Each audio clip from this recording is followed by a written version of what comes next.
everyone, and welcome to Lies, the part of extra history where we fess up to all the things we got wrong and tell all the stories we didn't really get to tell. Usually. Because, the Bronze Age collapse is mostly speculation, so there's not a lot of outright lies in this one. So instead, we're going to go over some of the interesting things that didn't make it into the episodes or that just got brought up in the comments.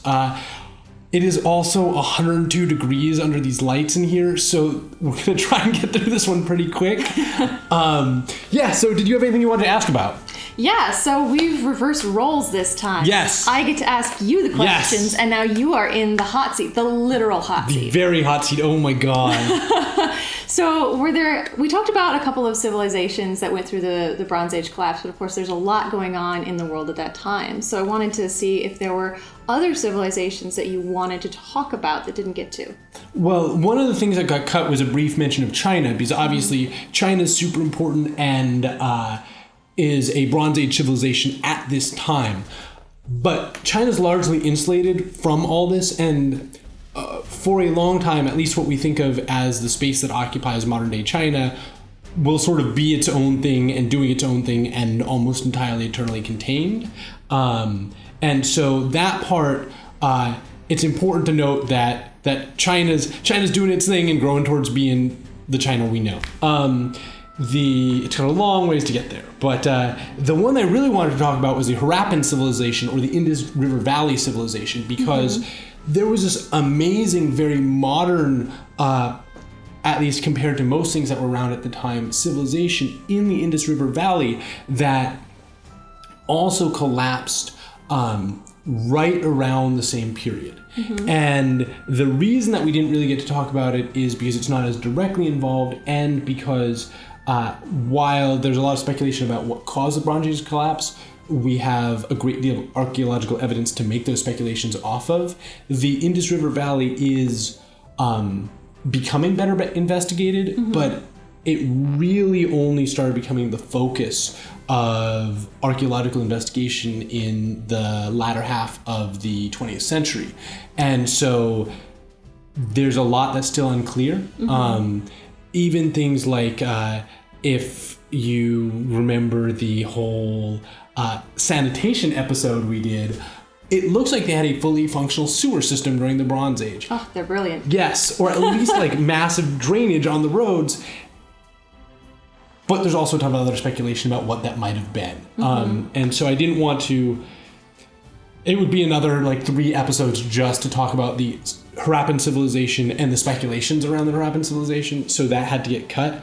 I think the most interesting thing for us is that the Harappan civilization collapsed at the same time, and the two main speculations for why are due to a sort of lack of trade from the West, right? Because the other civilizations had collapsed, and climate change, which had moved the course of the Indus River, which messed with all their agriculture.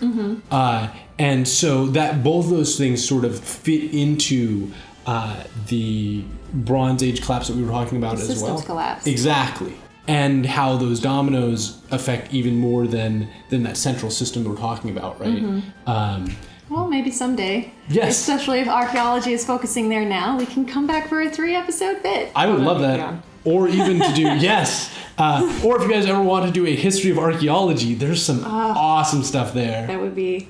It would be sad, actually, at parts. It would be tragic when they're dynamiting through Troy. Yes. Things that have happened. Yeah. So early in this series, you mentioned, I think it might have been in episode 1, that people in the Bronze Age were actually richer than anyone until the classical era. So how do we know that, and how is that measured? So it's largely actually extrapolation. We have the graves of sort of the upper class from that period, and we can see the material wealth that they were buried with or buried in, right? And there's some extrapolation because we still don't have a lot of the graves. We have some archaeological evidence from people in the lower classes, including the tools they used, and they did have better tools and often a better distribution of tools than we see in sort of anything until that classical revival, right? And so that's how we're starting to see these command economies as bringing greater material wealth than anyone experiences during the anarchy of, hundreds of years that follow. So when we were doing the edits to the episode, you mentioned that you had to cut something about the Hittites invading Cyprus. What was that about? Oh, so the Hittites in Cyprus, basically, I very vaguely mentioned it in the episodes, but since Cyprus was where a lot of the tin was, you had Cyprus that was sort of dominated by the Hittite culture, but you didn't have them directly controlled by the Hittite culture. They had mostly left the Cypriots. I don't know how to pronounce it either, actually. No, I apologize. I could spell it for you. Yes, I can too. But it's one of those words I've only read, not heard. Me too. Sorry, anyone out there who is from Cyprus, if we butchered that. Very sorry. So go blame Dan for it. There we go. Yeah, that was totally Dan's pronunciation. Yeah. Unless it was right. What's really interesting is you see it's one of the sort of harbingers, one of the things that clue us in that everything's going south, because they'd always left this place sort of under its own control, because it was an island, right? And then all of a sudden the army moves in and they directly annex it, and there's a lot of evidence that it becomes clear that they need direct control of the tin, and they need to make sure that they've secured their strategic resources, right? And so you have this moment where, as you're trying to figure out what all is going on and how the collapse is sort of unfolding, you get this moment where the Hittite army marches into Cyprus and takes over Cyprus, and then eventually has to also withdraw. And then we find on Cyprus just buried caches of weapons, like as if the forges were going full time. And then they had to evacuate, and they buried everything as they were sort of bugging out with the plan to come back and get it, and they didn't. And so the occupation of Cyprus, if any of you guys want to look it up, is kind of interesting to me because it's both tells us how bad things are going for the Hittites, where they need to take direct control and military control of this strategic resource. And then again, we see that even that's not enough, right? That at some point that garrison is called back for whatever reason, either sea people invaded and they were pushed back, or what I think is more likely, the Hittite Empire itself was falling apart and that garrison was needed back in the empire. And so they're recalled, and whoever the commander is locally thinks they're going to head back, thinks they're going to go back to Cyprus, and then they never do. Right. Yeah. It sounds like it was the right impulse, but too little too late. And it's a question of whether or not that was only one part of the system, right? And that was a part they could control, and so that might have been the right impulse, but it would be as if today we militarize the refineries, right, in Texas and Alaska. I'm sure Texas would love that. Alaska as well. I mean, I do believe that the Lone Star State would have some questions about government takeover of, but I mean, it would be at that point things have gone so wrong that you're doing that to address an immediate problem when there's a much larger problem that if you're not capable of addressing, that's not going to solve, right? Yeah. And that's what we get with this sort of invasion of Cyprus. And so I found it one of these fascinating moments that sort of reflects and tells us about and gives us a little bit of the experience of what was happening and what people were thinking and what was going on during the Bronze Age collapse. Since we kind of get to see the perspective of somebody who's not a king, who's not orchestrating the state. Well, we get to see the state level perspective, and then we get to see the sort of lower level perspective of people who don't know how bad it is, right? And I think that's a big thing about systems collapse. As it all starts to tumble down, people are still just doing their day job, right? Yeah. And then at some point you're not. But until that point, you're just trying to maintain normalcy. And that's what this seems like to me you get this very clear example of some people like thinking the thing they do is going to be the thing they do 10 years from now, right? And it's just not. Well, up until that point, that's what kept the system going, is everybody doing their expected role. Yeah. And I mean, even today, right, there is, we as human beings, we habituate ourselves to doing what we do, and we're going to try, and then sometimes when things go wrong, our answer is to do what we do the best we can in our little piece and hope that everybody else does that too, and that solves it. And unfortunately, in this case, that wasn't the case. Yeah, not enough. So I've had questions. I've seen questions from people about the Hittites, because I've heard that the Hittites actually had managed to produce iron, which would make it less of a problem for them if they lost their connection with bronze.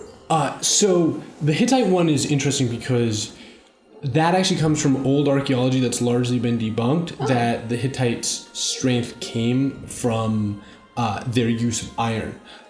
There's another one that comes up a lot, which is this, didn't the Assyrians use and have iron?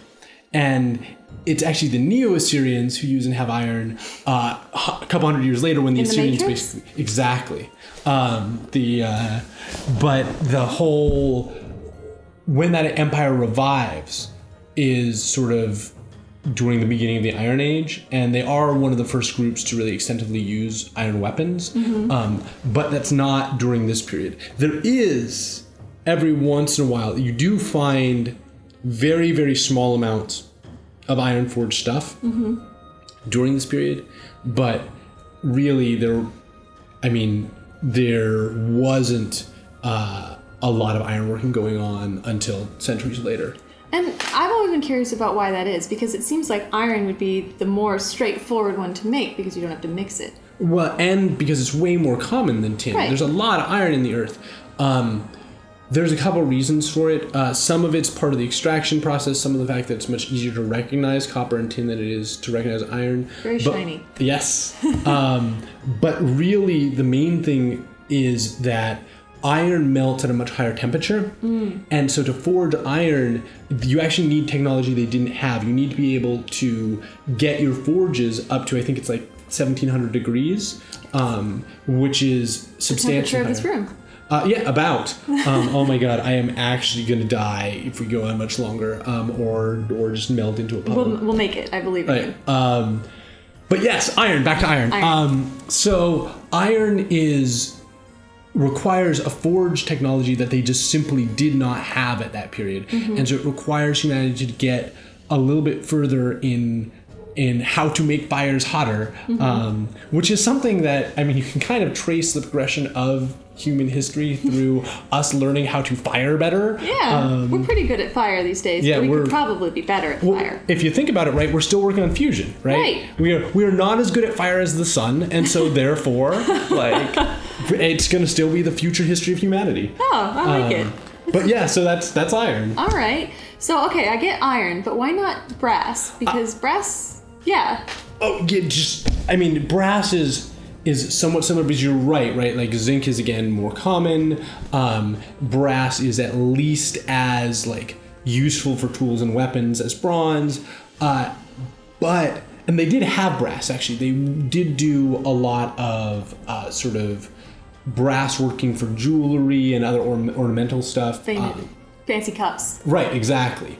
But brass, the way they could get the zinc to combine with the brass at that point, if memory serves, was basically by turning it into a gas and then getting the gas into the copper mixture, which was complicated, inefficient, and so they couldn't do it in big quantities, right? You couldn't mass produce brass tools or brass weapons. But you could do it for, like, an ornament. Right. A small project makes more sense. Yeah, and if you wanted to, like, handcraft something small, great. If you're willing to take a ton of time with that thing, you could make it out of brass, but bronze is much easier to forge, especially doing things like forging the same thing over and over again, where you may have a cast, you may have other things that you just pour and go, right? Once again, insufficiently good at fire. Right, exactly. So with that, Because I will actually pass out if we stay in this room much longer. I think I got to talk about Walpole. Yeah. So our Walpole moment of the day, two things. One, the foundation of archaeology, at least in England, and a lot of the folks who sort of form the Royal Society to either go out and do archaeological things or even start to explore this region a little bit on an archaeological front, sort of happened during Walpole's tenure. I don't know if he's actually directly responsible.